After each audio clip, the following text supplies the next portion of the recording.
नमस्ते। आज बात करेंगे कि आजकल लोग शादी करना अवॉइड क्यों कर रहे हैं। क्यों लोग आजकल शादी नहीं करना चाह रहे हैं। चलिए बात स्टार्ट करते हैं। हम आज ये नहीं डिस्कस करेंगे कि ये सही है या गलत।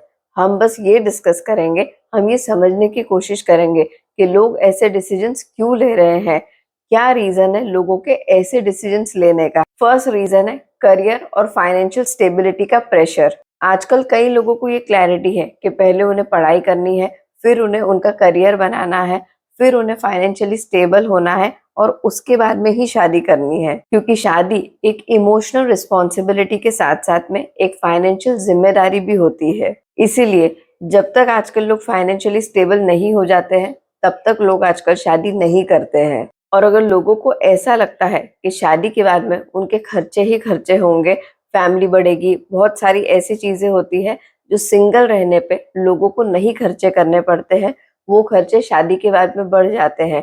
तो ऐसे रियलाइजेशन की वजह से भी कई लोगों को ऐसा लगता है कि उनका सिंगल रहना ज्यादा बेटर है, शादी नहीं करना ज्यादा बेटर है।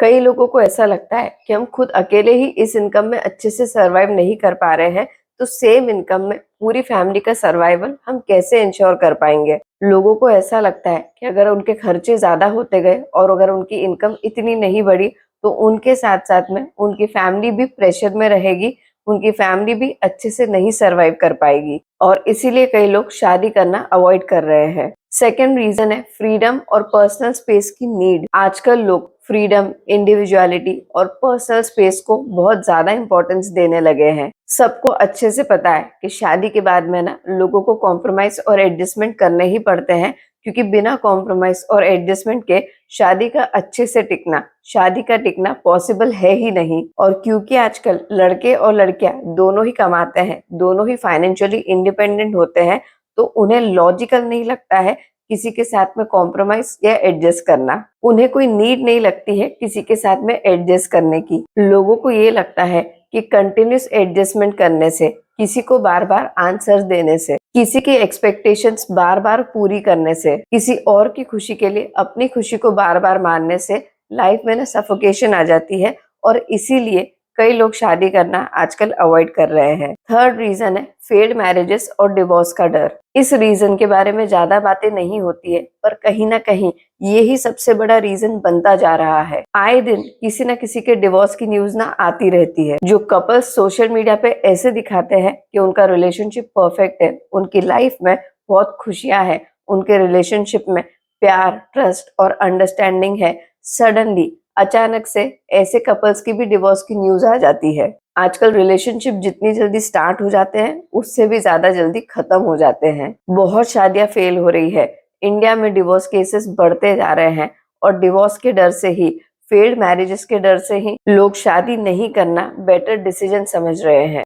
फोर्थ है चेंजिंग माइंडसेट और मॉडर्न थिंकिंग। पहले शादी एक जरूरत, एक नेसेसिटी और ऑलमोस्ट एक रूल की तरह ही होती थी, पर आजकल लोग इसे एक चॉइस की तरह देखने लगे हैं। आजकल लोग सोसाइटी के प्रेशर या फिर फैमिली के प्रेशर से ज्यादा पर्सनल हैप्पीनेस को ज्यादा इंपॉर्टेंस देने लगे हैं। इसलिए अगर लोगों को ऐसा लगता है कि वो अकेले हैं और वो बिजी हैं, वो खुश है, तो ऐसे में ना लोग अपनी खुशी पे गिव अप करने के लिए रेडी नहीं होते हैं और अकेले ही लाइफ स्पेंड करना, अपने फ्रेंड्स के साथ में अपनी हॉबीज को परस्यू करते हुए, अपने पैशन प्रोजेक्ट्स पे काम करते हुए, फ्री रहते हुए लोग ऐसे लाइफ स्पेंड करना ज्यादा प्रेफर कर रहे हैं और शादी करना अवॉइड कर रहे हैं। फिफ्थ रीजन है हाई एक्सपेक्टेशन। आजकल लोगों की एक्सपेक्टेशंस ना बहुत बढ़ गई है, क्योंकि आजकल ना ऑप्शंस की कमी नहीं होती है, बहुत सारी चॉइसेस होती है, बहुत सारे प्रपोजल्स होते हैं सोशल मीडिया के थ्रू, नेटवर्क्स के थ्रू। किसी को भी आजकल परफेक्ट पार्टनर से कम ना नहीं चलता है। आजकल लोगों की लिस्ट होती है,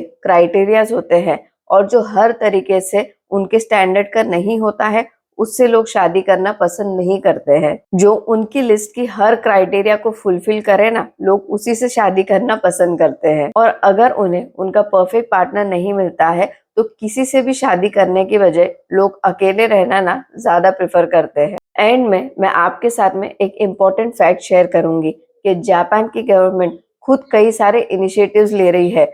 वो लोगों को शादी करने के लिए इंसिस्ट कर रही है, क्योंकि जापान में यंग एज पॉपुलेशन कम होती जा रही है।